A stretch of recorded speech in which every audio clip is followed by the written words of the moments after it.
السلام عليكم ورحمة الله وبركاته. إن الحمد لله نحمده ونستعينه ونستهديه ونستغفره ونؤمن به ونتوكل عليه ونعوذ بالله من شرور أنفسنا وسيئات أعمالنا. من يهده الله فلا مضل له ومن يضلل فلا هادي له. أشهد أن لا إله إلا الله وحده لا شريك له وأشهد أن محمدا عبده ورسوله. اللهم صل على محمد وعلى آله وأصحابه ومن تبعهم بإحسان إلى يوم الدين. اللهم فقهنا في الدين وعلمنا التأويل واهدنا إلى سواء السبيل. ربنا زدنا علما وارزقنا فهما. Alhamdulillah, bersyukur pada Allah, pada malam ini kita dapat bersama-sama untuk menyambung kuliah daurah tafsir kita daripada suratul Hajj. Dan pada malam ini insya-Allah kita baca daripada ayat 26 sehingga kepada ayat 34. Insya-Allah kita akan baca bermula 26 sebab saya belum hurai lagi ayat 26 tu insya-Allah. Silakan.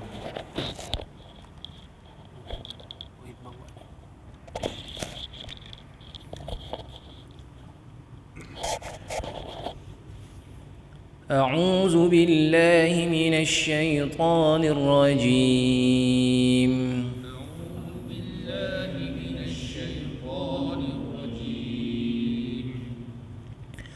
وإذ بوأنا لإبراهيم مكان البيت ألا تشرك بي شيئا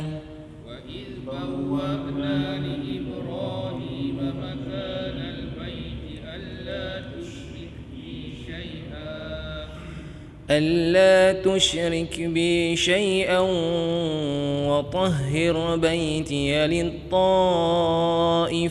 والقائمين ألا تشرك بي شيئا وطهر بيتي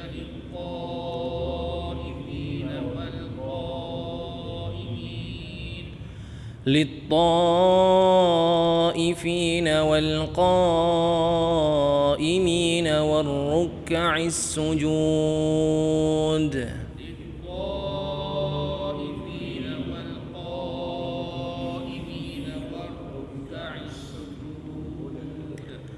وأذن في الناس بالحج يأتوك رجالا وعلى كل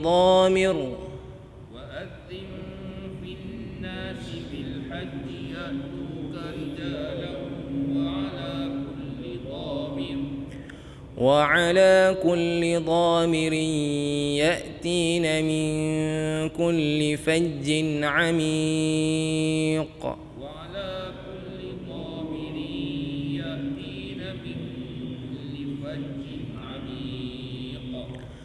ليشهدوا منافع لهم ويذكروا اسم الله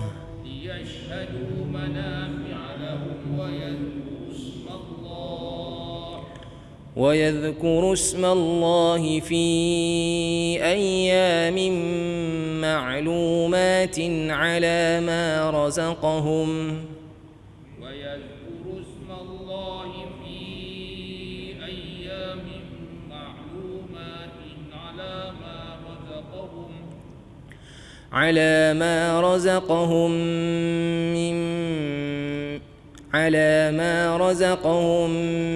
من بهيمة الأنعام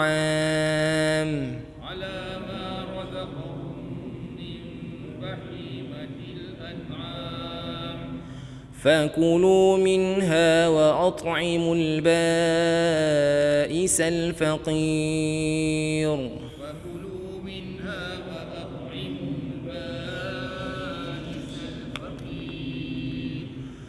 ثم ليقضوا تفثهم وليوفوا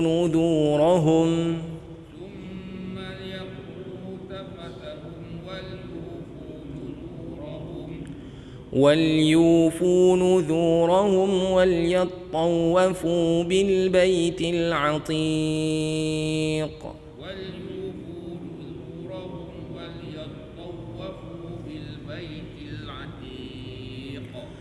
ذلك ومن يعظم حرمات الله فهو خير له ذلك ومن يعظم حرمات الله فهو خير له عند ربه وأحلت لكم الأنعام إلا ما يتلى عليكم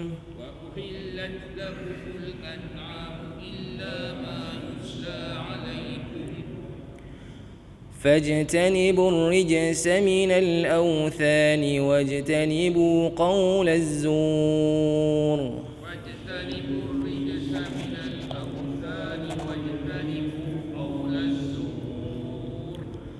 حنفاء لله غير مشركين به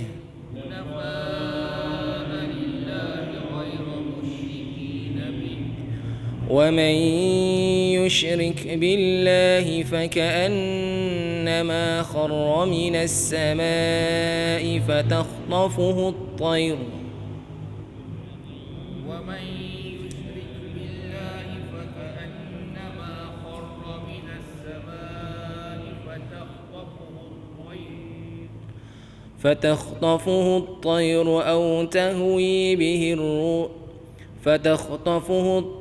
أو تهوي به الريح في مكان سحيق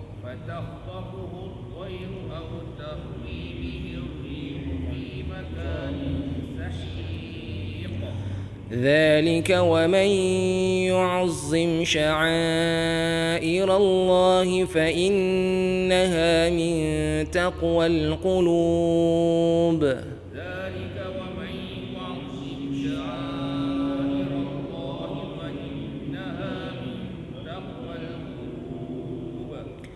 لكم فيها منافع إلى أجل مسمى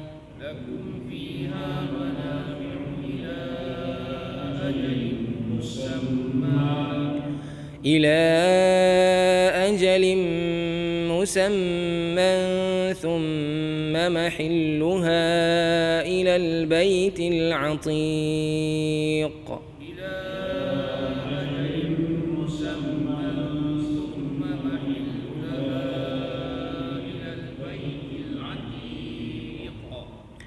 ولكل أمة جعلنا منسكا ليذكروا اسم الله على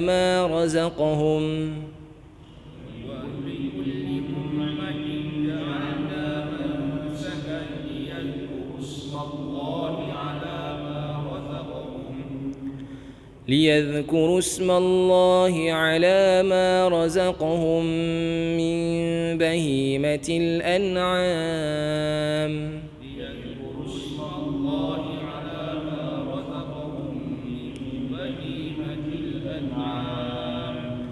فإلهكم إله واحد فله أسلموا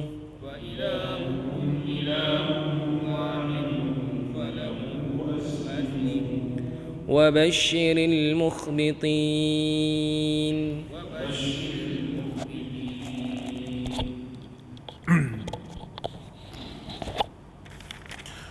Allah Subhanahu wa taala sebut pada ayat yang ke-26, wa idh bawwa'na li Ibrahima makan al-bait. Sekarang ni kita masuk pada bahagian kedua dalam surah ni. Bahagian yang kedua dalam surah ni, dan kita telah baca secara sepintas lalu berkenaan dengan ayat wa idh bawwa'na ni. Bahagian kedua ni adalah bahagian yang menafikan syirik yang berbentuk amali, syirik yang berbentuk perbuatan, iaitu perbuatannya orang musyrikin Mekah itu sendiri, dia mengagungkan Baitullah dalam keadaan mencampur adukkan di antara ibadah yang Allah Ta'ala fardukan kepada Nabi Ibrahim dengan perbuatan syirik yang direka oleh mereka. Allah Ta'ala mulakan dengan dalil naqli, Allah Ta'ala cerita mengingatkan perkara yang sebenar berkenaan dengan pembinaan Baitullah. Firman Allah Ta'ala, wa idh bawwa'na li Ibrahim makan al-bait, wa idh bawwa'na li Ibrahim makan al-bait. Dan ingatlah ketika kami memberikan tempat kepada Ibrahim di Baitullah. Allah Ta'ala menempatkan Nabi Ibrahim di Mekah. Ayat ni dan ayat-ayat lain nak beri isyarat bukan Nabi Ibrahim yang mula-mula bina Kaabah ni, tapi Nabi Ibrahim membina Baitullah di atas tapak yang telah pun Allah Ta'ala pilih. Jadi ayat ni lah yang kita akan terang sikit pada malam ni, supaya kita faham soal pembinaan Baitullah ini. Baik. Saya baca sampai ayat 34 tu bukan makna sampai 34 habis malam ni lah. Mungkin 2-3 ayat je malam ni. Sebab kita nak cerita berkenaan dengan wa idh bawwa'na bi Ibrahim makan al-bait. Dalam riwayat buku-buku sejarah ni, buku sirah, dia ada nakalkan, tuliskan berkenaan dengan pembangunan dan pemeliharaan Baitullah itu sendiri. Walaupun ada sebahagian riwayat-riwayat yang tidak sampai ke taraf yang jelas ataupun sahihnya, namun sejarah telah membuktikan bahawa pembinaan Baitullah itu berlaku beberapa kali.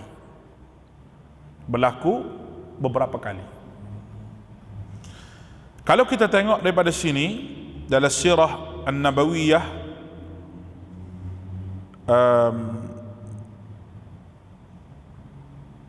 yang ditulis dalam kitab dia, pembangunan dan pemeliharaan Baitullah ni sendiri yang pertama sekali oleh para malaikat, sebagaimana diriwayat oleh Al-Azraqi dan sebagainya. Pertama. Yang kedua, pembangunan dan pemeliharaan itu dibuat oleh Nabi Adam itu sendiri, sebagaimana riwayat Al-Baihaqi dan lain-lainnya. Dua.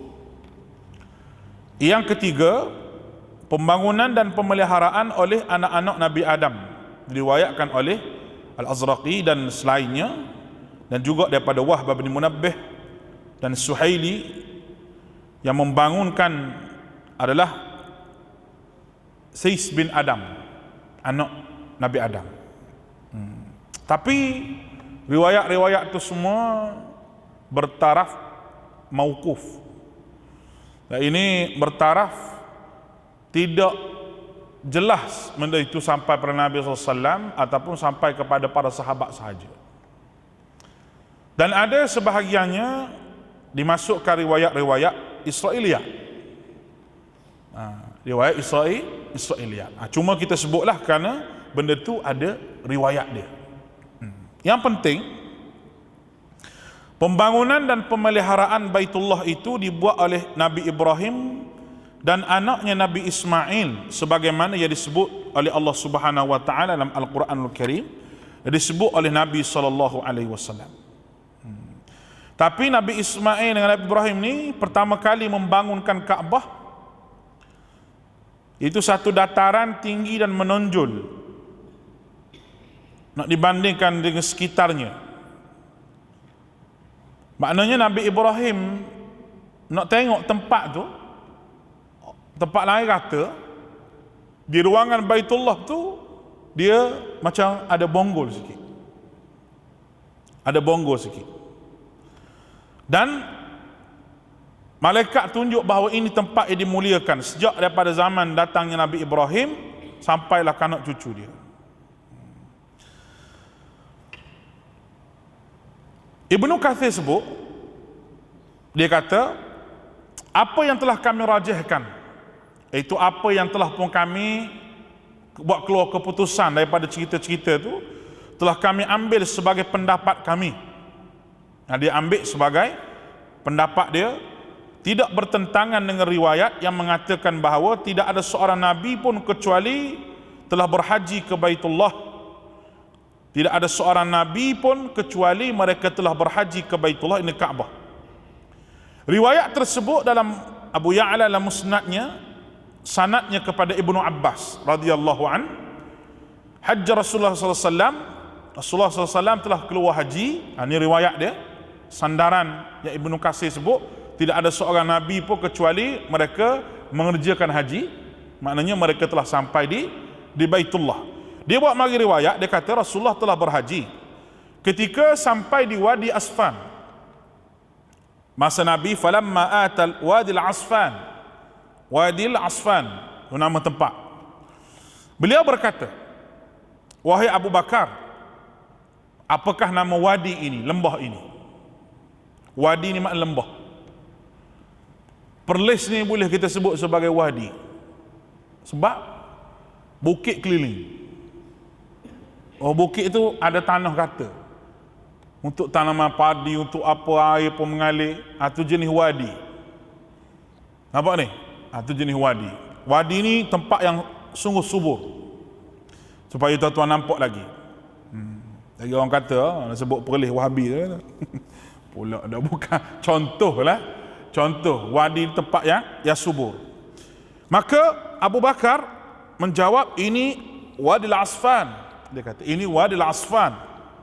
Nabi SAW sebut, sesungguhnya Nuh, Hud, Ibrahim telah lalu di wadi ini dengan menunggang unta-unta merah yang dikendalikan dengan tali-talinya dan sarung-sarung mereka. Unta ni lalu dan sarung-sarung mereka al-aba dan selendang-selendang dari nimar, atau jenis kain, dan berhaji ke Baitul Atiq. Nabi sebut yahujjun al-Baitul Atiq, dia telah berhaji ke Baitul Atiq, iaitu Kaabah. Itu dalil yang Ibnu Abbas ambil. Begitu juga dikeluarkan oleh Musnad Ahmad, Ibnu Abbas pun sebut lebih kurang benda yang sama.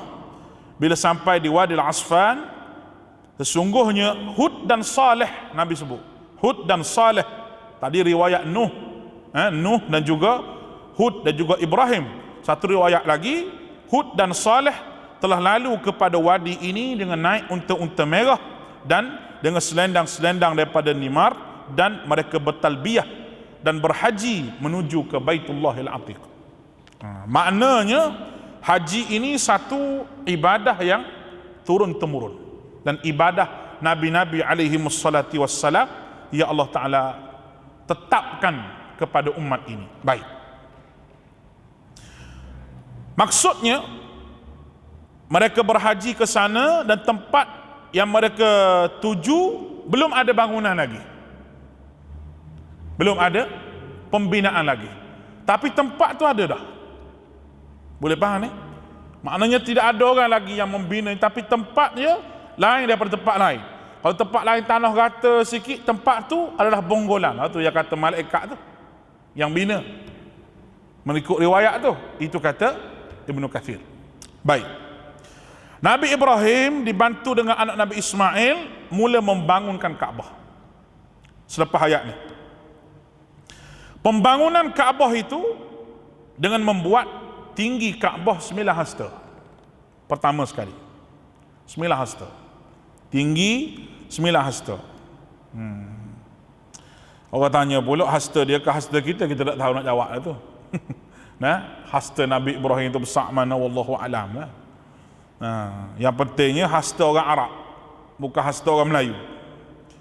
Dan lebarnya 32 hasta, daripada Hajarul Aswad sampai ke, daripada Aswad ni sampai ke Rukun Syami.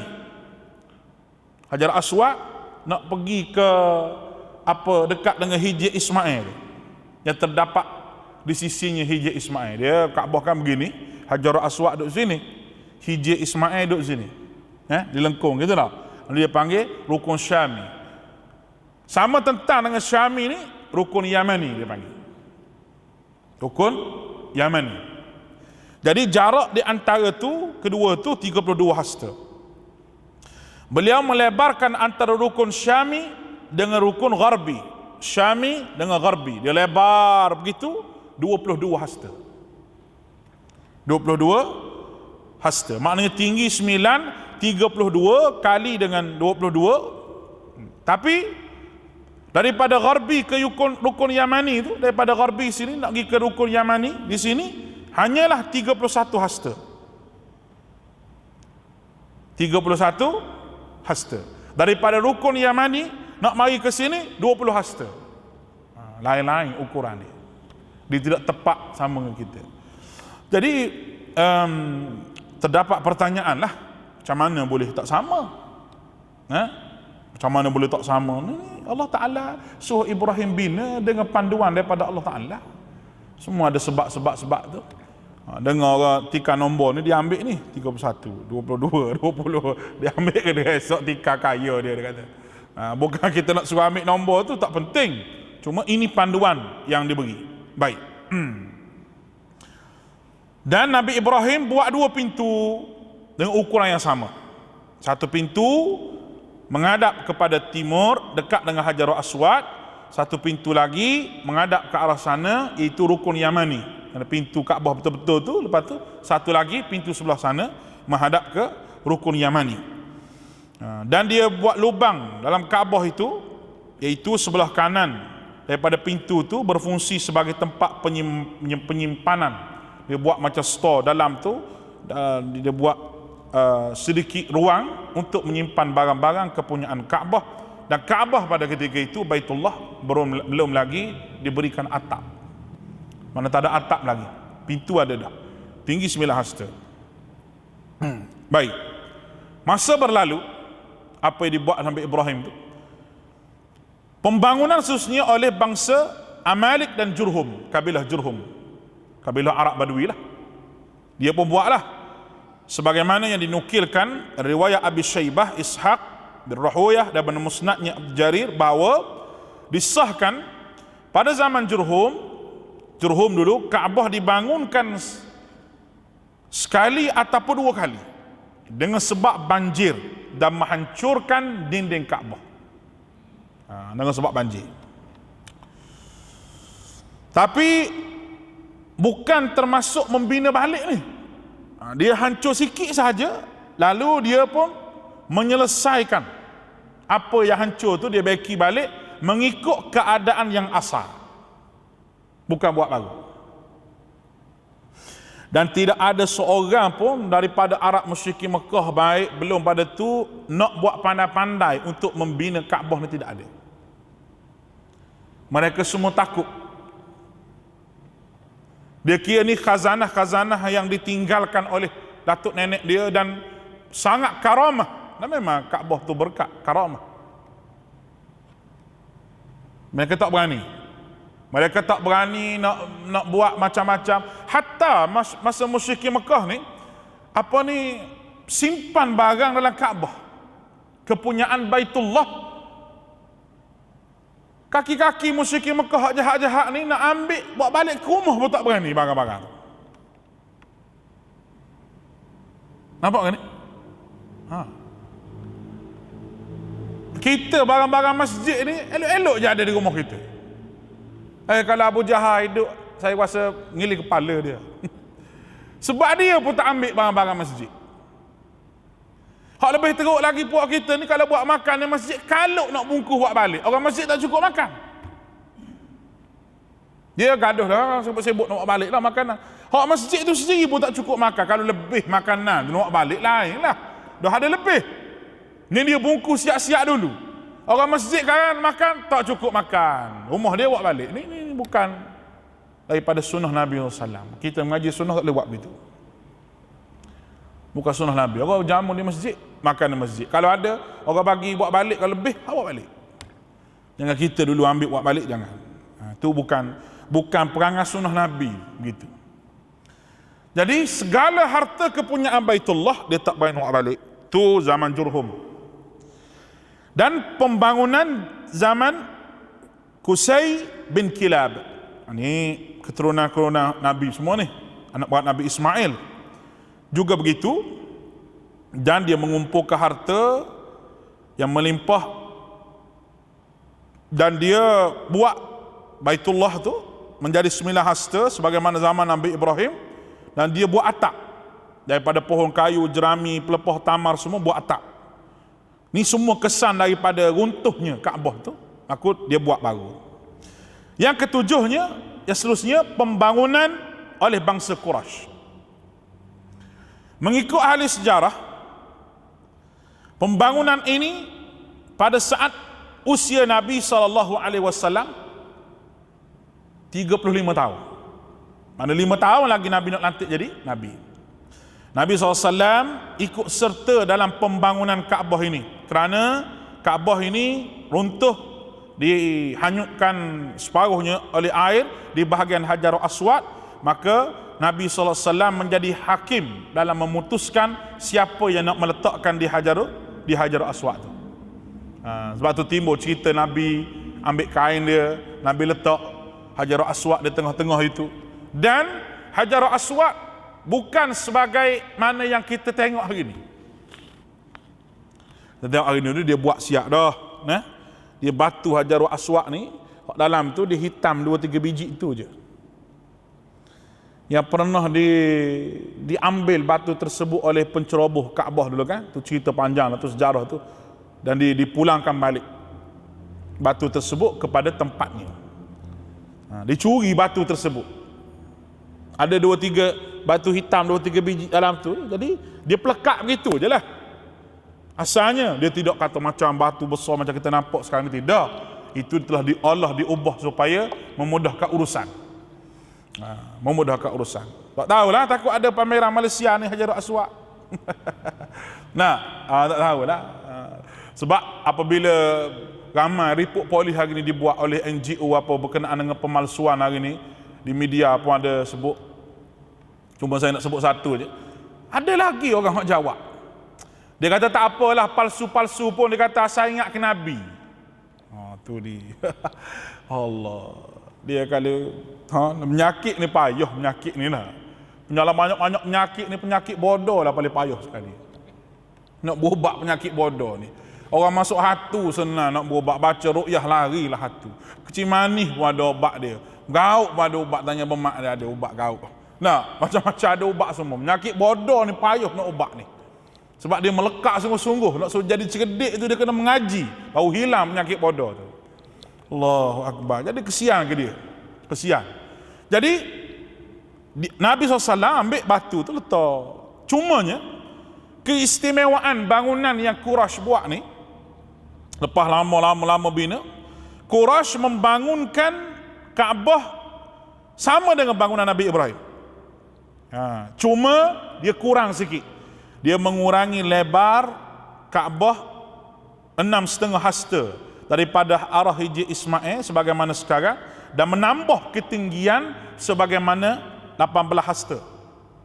Dia tambah ketinggian 18 hasta. Dan Quraisy membangunkan tembok yang kita tengok sebagai Hijri Ismail tu. Dia yang buat tu. Tembok tu. Sekarang ni nampak Saudi lah buat lah, tapi asasnya dia yang buat begitu. Dia yang buat gitu, Hijri Ismail, dan membangunkan tembok yang pendek itu dan meninggikan pintu di antara tanah dan memberikan daun pintu kepada Kaabah serta letak kunci. Asalnya pintu rapat ke tanah gitu. Nampak kan ni? Diangkat pintu tu supaya jadi sama tengah, lepas daripada kepala. Bagaimana binaan asal hari ini tu? Binaan asal hari ini tu adalah binaan Quraisy. Dan dia meletakkan pintu tu, dia letak kunci, dan dia tambah atap. Selain pada tambah atap, dia tambah saluran daripada atap itu, saluran mah tu kita nampak tak? Meluncur ke Hijri Ismail. Itu zaman Quraisy duk buat dah. Itu cerdik juga buat ni. Dia agungkan Baitullah itu sangat-sangat hebat. Bahan yang dipakai untuk membangunkan tidak hanya batu saja, tapi menggunakan tanah-tanah liat dan juga jerami-jerami digunakan. Dan dia pasang dalam Kaabah itu 6 tiang penyangga dalam Kaabah tu, nak mengukuhkan lagi orang panggil atap Kaabah itu.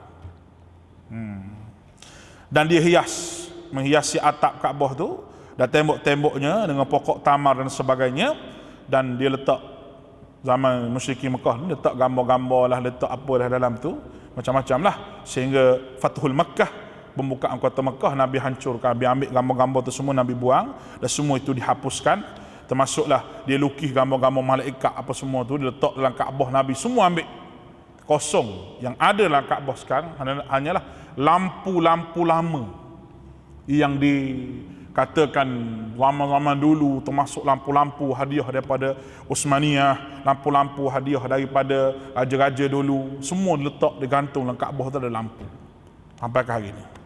Dan dia ada majlis sampai ke hari ini, basuh Baitullah tu dia ada majlis.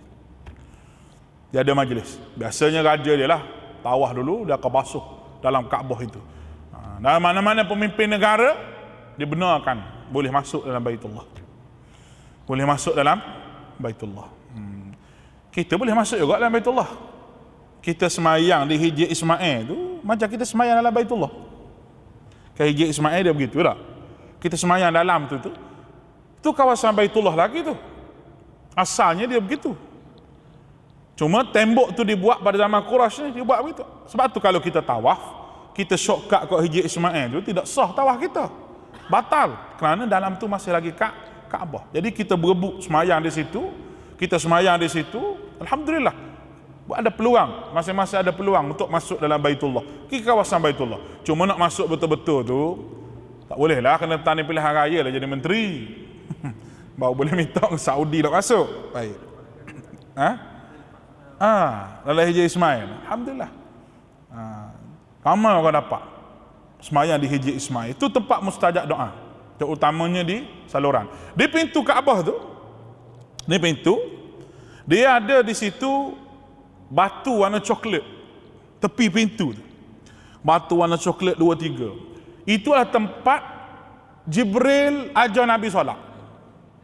Belakang pada batu tu tempat Nabi solat. Ini pintu Baitullah. Multazamnya di sini tempat yang mustajab doa, tepi pintu Baitullah. Tepi sebelah kanan tu dia ada batu warna coklat. Kalau kita tengok di Kaabah bawah tu ada batu warna coklat. Situ dia ada batu warna coklat. Situ tempat Jibril solat. Belakang sikit tempat Nabi solat. Dan belakang sikit tu kalau hari biasa tempat imam dia solat. Di situ merupakan tempat Nabi SAW solat. Di Baitullah ketika mana dia diajar oleh Jibril untuk melaksanakan solat. Itu sejarah Baitullah. Baik. Pembangunan dibuat lagi Baitullah pada zaman Abdullah bin Zubair. Ketika Ibn Zubair buat perancangan nak bangunkan Kaabah dengan nak dikembalikan sesuai dengan asas binaannya, yang telah dibangunkan oleh Nabi Ismail, Nabi Ibrahim dan Quraisy, beliau menyampaikan rancangan itu kepada kaum muslimin, akhirnya dipersetujui. Kaum muslimin mulalah membuat Kaabah. Pertama, mereka menghancurkan bahagian Kaabah yang ada sampai rata ke tanah, dan melalui tiang-tiang yang ada juga mereka buat benda yang sama je, cuma pengubah suaian ke arah yang lebih baik. Tetapi apabila zaman kita panggil zaman Harun Ar-Rasyid, ketika itu Imam Malik dia macam tak setuju. Sebab Imam Malik kata kalaulah benda ni berlaku, setiap raja yang memerintah nak roboh Kaabah, lepas tu buat pula, lepas tu roboh, lepas buat pula. Dia kata hilangnya izzah, kehebatan Kaabah tu sendiri. Dan sekali senyap sampailah ke hari ini, sehinggalah pembangunan oleh Sultan Murad ketika mana hujan turun dengan kuat dan menyebabkan dinding Kaabah sebelah pintu tu roboh sikit. Masa tu dia buat tanpa kita panggil merubah keadaan yang ada, dan kita tengok sampai ke hari ini. Dan pemegang kunci Kaabah itu daripada Bani Syaibah dah. Pemegang kunci Kaabah itu pernah diberi pada orang lain tapi tak boleh buka. Nabi kata kembalikan pada orang yang berhak. Memang daripada dulu sampai ke sekarang dia itulah pemegang kunci Kaabah, keturunan dia itulah, tak ada orang lain. Itu sejarah pembinaan Kaabah yang kita dapat tahu pada malam. Nak lebih-lebih lagi tu, tuan-tuan boleh cari sendiri macam mana sejarah dia, begitu hebat. Baik. Apabila Allah Ta'ala suruh buat, pertama sekali Tuhan sebut, alla tusyrik bi syai'a. Alla tusyrik bi syai'a. Dengan mengatakan jangan kamu mensyirikkan sesuatu dengan aku. Dalam ayat ni, Allah ajar Nabi Ibrahim bagaimana nak jaga masjid itu. Lepas buat Baitullah sebagai tempat ibadah, nombor satu sekali, kena jangan syirik pada Allah Ta'ala.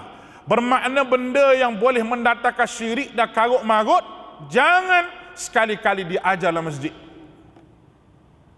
Tak boleh. Kena bersihkan masjid daripada syirik. Pertama, wa tahhir baiti wa yatahhir baiti lit-ta'ifina wal qa'imina wal ruk'a'is sujud. Dan sucikanlah rumahku. Allah Ta'ala sebut baiti, rumahku. Maka mu kena retilah wahai manusia. Allah Ta'ala kata ni rumah aku ni. Membuat macam rumah aku. Bukan rumah kita, tidak, rumah Allah. Jadi apa benda yang kena buat ni di rumah Allah? At-ta'ifina, tawaf, wal qa'imina, beribadah semayang, wal ruk'a'is sujud, wal ruk'a'is sujud, iaitu salat. Allah Ta'ala sebut war ruk'a'is sujud. Dia tidak tambah waw pada perkataan sujud tu. Dia sebut war ruk'i, dia tak kata was sujud, tapi dia kata war ruk'a'is sujud. Kerana dalam salat itu ada rakaat, ada sujud. Maka kedua-dua ni salat. Qa'imina, berdiri, beribadah. Ta'ifina, tawaf. Baik. Sebab itu di Masjidil Haram diutamakan kita melakukan tawaf di Baitullah. Kita masuk Baitullah, kita tawaf sunat. Masuk je tawaf sunat. Masuk je tawaf sunat kalau pergi ke Mekah. Malahan ketika mana kita tawaf tu, kita boleh lalu kot depan orang semayang. Kerana semayang ni kategori yang kedua dah di Masjidil Haram. Tawaf tu kategori pertama. Sebab solat boleh solat di mana-mana. Ada kawan jenis duduk solat gitu dah. Kita nak sudah lagi tawaf kita ni. Dia duduk semayang sunat sebab orang azan dah. Kita pun nak sudah tawaf, kita lalu kat depan dia. Sebab tawaf itu satu benda yang besar di Masjidil Haram. Tapi janganlah saja-saja kita lalu kat depan orang semayang, kita jangan. Dengan tidak ada orang panggil keperluan tertentu. Maksud sayanya ketika mana kita duduk tawaf, tiba-tiba ada orang semayang, nak lalu jalan lain tak boleh dah. Nak lalu jalan belakang, ke depan, ke terpaksa lalu depan dia. Tak apa, lalulah. Dan tawaf kata ulama dibuat di situ je. Walaupun Masjidil Haram replika dia ada di Gua Musang tu, aku tak tawaf situ. Nah, pada tahu takut ada mabuk ketum sehari dua ni, pergi duk tawaf situ, jangan. Walaupun ambil Baitullah tu mari letak di perleh sekalipun, orang tetap tawaf di situ. Kerana di situ pilihan Allah Ta'ala. Jadi tawaf ini di Masjidil Haram sahaja. Baik. Barulah lepas buat tu, baru Allah Ta'ala suruh Nabi Ibrahim iklankan. Bahasa mudah, iklankan. Apa benda? Wa'adzim fin nasi bil haji. Dan serulah manusia mengerjakan haji. Baik. Dalam keadaan tidak ada teknologi apa-apa pada ketika itu, tapi Allah Ta'ala suruh Nabi Ibrahim menyeru daripada segala logiknya. Adakah seruan itu sampai pada manusia? Dengan tidak ada WhatsApp-nya pada ketika itu, tidak ada pembesar suaranya, radionya, tidak ada live-nya, tidak ada. Rupanya sampai. Sampainya di mana? Allah Ta'ala yang menyampaikan ke dalam hati-hati manusia. Hasil daripada seruan Nabi Ibrahim supaya mengerjakan haji. Dalam riwayat satu pendapat, Nabi Ibrahim tanya, ya Allah, dia kata, bagaimana aku nak sampai ke seruan ni, sedangkan suara aku tidak sampai kepada mereka semua ni. Seru-seru ni benda yang sampai suara, benda yang ada di depan, tapi Allah Ta'ala suruh seru secara umum. Wa'adzim fin nasi bil haji. Jadi macam mana suara aku boleh sampai? Maka Allah Ta'ala sebut, berserulah kamu dan aku yang akan menyampaikan seruan kamu itu. Maka Ibrahim berdiri di atas makamnya, makam Ibrahim tu, Kita sebut maqam Ibrahim. Maqam tu bukan kubur, maqam tempat Nabi Ibrahim berdiri di situ. Maka dia berserulah wa'adzim finnas. Setengah riwayat kata Nabi Ibrahim berseru di atas bukit Abul Qabais. Abul Qabais.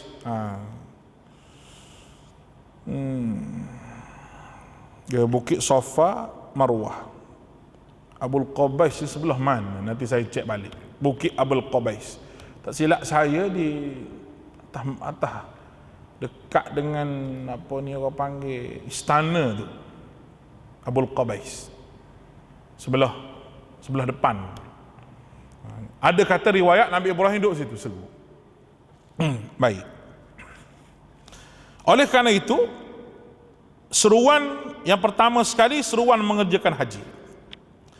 Dikekalkan dalam Al-Quran bab haji ini. Dan jahiliyah sendiri dia buat tawaf, dia buat semua sekali. Tapi zaman dia tu dia takut tambah dah. Dia takut tambah dengan berhala. Satu berhala letak atas bukit Safa, satu berhala letak atas bukit Marwah. Sampai di berhala tu, dia usak berhala ni, sampai ni dia sembah berhala ni. Maknanya ibadah tu telah bercampur aduk dengan perkara-perkara bid'ah.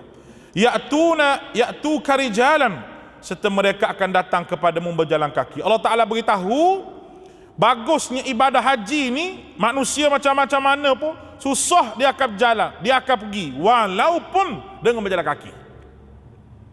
Ibrahim, kamu seru manusia. Soal nak menyampaikan seruan ni, soal aku yang meletakkan pada hati manusia. Begitu makna dia. Dan seruan kamu ini pasti akan disahut.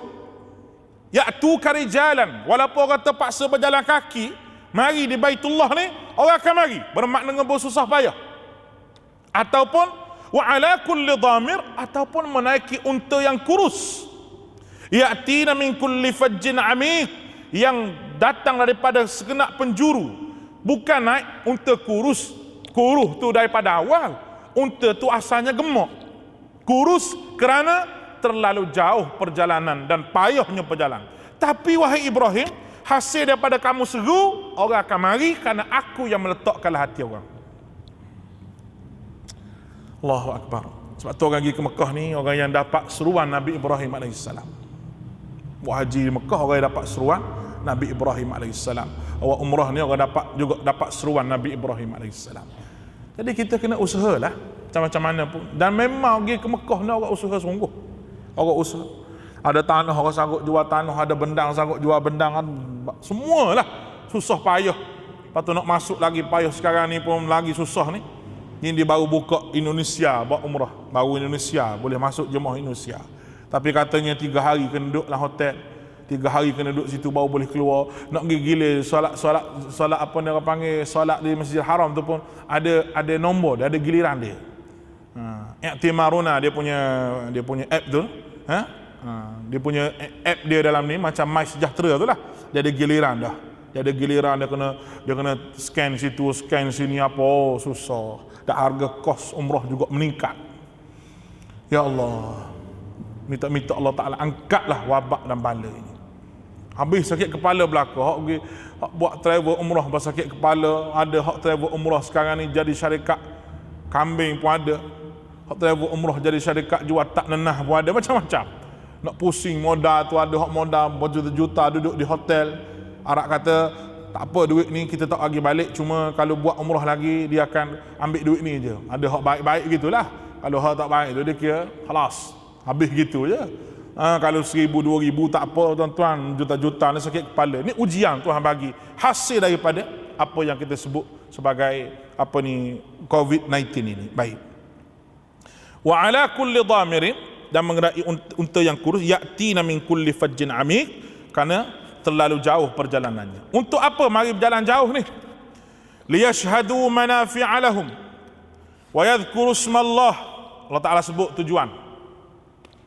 Tujuan bukan musafir saja-saja begitu, tidak.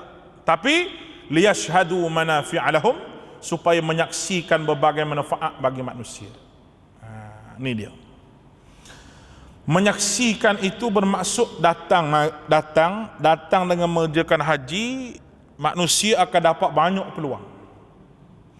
Antaranya sepanjang perjalanan yang besar mendapat peluang perniagaan. Ini haji. Mendapat peluang perniagaan. Dan memang menjadi tempat perniagaan. Mesir haji zaman dulu menjadi tempat perniagaan. Orang yang timur bawa barangan, mari jual di sini. Hak barat, mari sini. Hak utara habis mari. Bawa barang dagangan masing-masing, jual. Dan Allah Ta'ala sebut, laisa alaikum junahun, dalam ayat suratul Baqarah, laisa alaikum junahun an yabtaghu fadlan min rabbikum. Suratul Baqarah ayat 198. Tidak ada dosa bagi kamu mencari kurniaan rezeki, hasil perniagaan daripada Tuhan kamu. Maknanya banyak manfaat, di antaranya liyashhadu manafi'a lahum, banyak manfaat bila kamu mari, kamu boleh berniaga. Dan bukan itu saja tujuannya, wa yadhkuru smallahi fi ayyamin ma'lumat, iaitu supaya dapat menyebut nama Allah pada hari yang ditentukan. Baik. Dan supaya menyebut nama Allah pada hari yang ditentukan. Menyebut nama Allah begitu banyak sekali pada musim haji. Sama ada kita bertalbiyah, bertakbir dan sebagainya. Pada musim haji memang kita digalakkan untuk menyebut nama Allah dengan begitu banyak. Mari daripada kampung kita, lepas daripada kita niat ihram semua, kita pun bertalbiyah lah. Labbaik Allahumma labbaik, labbaik la syarika laka labbaik, innal hamda wan ni'mata laka wal mulk la syarika lah. Labbaik ni adalah salah satu daripada perkataan kita sambut seruan orang. Contohlah saya bagi tahu. Sahabat Nabi SAW, apabila Nabi panggil dia tak kata na'am ya Rasulullah, dia tak kata gitu.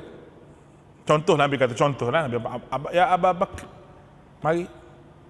Ataupun Nabi sebut sahabat-sahabat lain, dia tak akan kata ya, na'am, dah.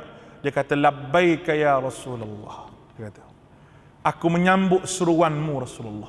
Perkataan labbaika ni seolah-olah sambut dengan jiwa yang tenang, dengan patuh kepada arahan.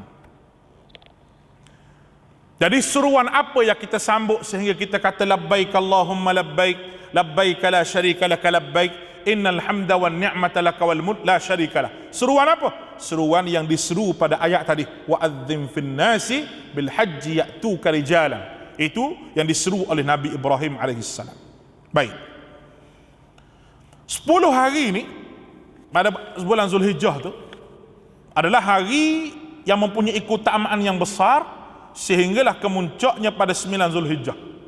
Itu hari Arafah, kemudian 10 Zulhijjah, hari Aidil Adha, kemudian hari-hari Tasyrik.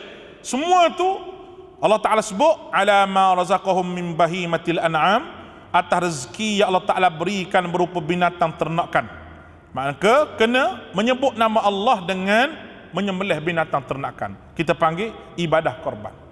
Dan tak boleh puasa pada itu. Fakulu minha, makanlah makan sebahagian daripada kamu makanan itu, wa at'imul ba'isal faqir, dan sebahagiannya diberi kepada orang yang fakir. Ni Allah Ta'ala ajar kita.